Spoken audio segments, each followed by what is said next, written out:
వృషభ రాశి వారికి అన్ని రంగాల్లో విజయాన్ని సాధిస్తారు. ఆర్థిక పరిస్థితి మెరుగుపడుతుంది. ప్రమోషన్లని అందుకుంటారు. వ్యాపార రంగంలో ఉన్నవారు పురోగతిని సాధిస్తారు. సంతానం విషయంలో శుభ పరిణామాలు చోటు చేసుకుంటాయి. స్నేహానుబంధాలు పెంపొందుతాయి. రాజకీయ, సినీ రంగాలు, వ్యవసాయ రంగంలోని వారికి ప్రోత్సాహకరంగా ఉంటుంది. ఆరోగ్యం మెరుగుపడుతుంది. కోర్టు వ్యవహారాలు సంవత్సరాంతంలో పరిష్కారం అవుతాయి. విలాసాలకు ఖర్చులు అధికంగా చేస్తారు.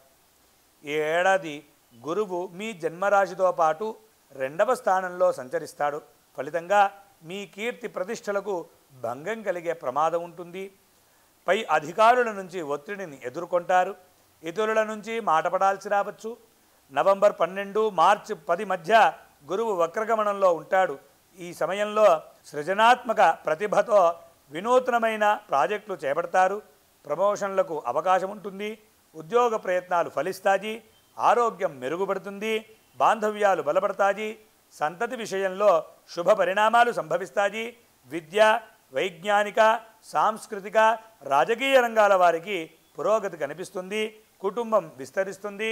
మీ జన్మరాశి నుంచి 11 స్థానాల్లో శని సంచారణం కారణంగా విద్య, వ్యాపారం, టెలివిజన్, పత్రికలు, రియల్ ఎస్టేట్ వ్యాపారులు, ఐరన్, గృహోపకరణాల, కిరాణా రంగాల వ్యాపారాలు ఉద్యోగులకు ప్రోత్సాహకరంగా ఉంటుంది.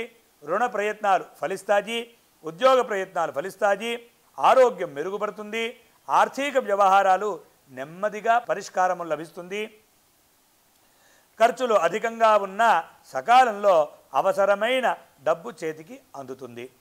నూనెలు, పెట్రోలు, పెయింట్స్ వ్యాపారులు జాగ్రత్తలు పాటించాలి. శని వక్రగమనంలో ఉన్న జూలై, నవంబర్ మాసాల మధ్య ఆరోగ్యం పట్ల శ్రద్ధ చూపించాలి. ఉద్యోగంలో ఒత్తిళ్లు అధికమవుతాయి. అనవసరపు ఖర్చులు పెరుగుతాయి. ఈ ఏడాది 11, 5 స్థానాల్లో రాహు, కేతువుల సంచారం కారణంగా అనవసరపు ఖర్చులు పెరుగుతాయి.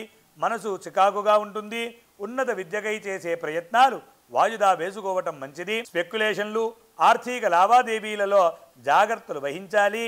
కొత్త స్నేహాలకు దూరంగా ఉండాలి. ప్రేమ వ్యవహారాల్లో చికాకులు తలెత్తుతాయి. షేర్లు, భాగస్వామ్యాల్లో చిక్కులు ఎదురయ్యే అవకాశం ఉంటుంది. సన్నిహితుల ఆరోగ్యం దెబ్బతినే అవకాశం ఉంటుంది. ఈ సంవత్సరం వృషభ రాశి వారు శ్రీ లక్ష్మీ నారసింహస్వామిని ఆరాధించడం మంచిది.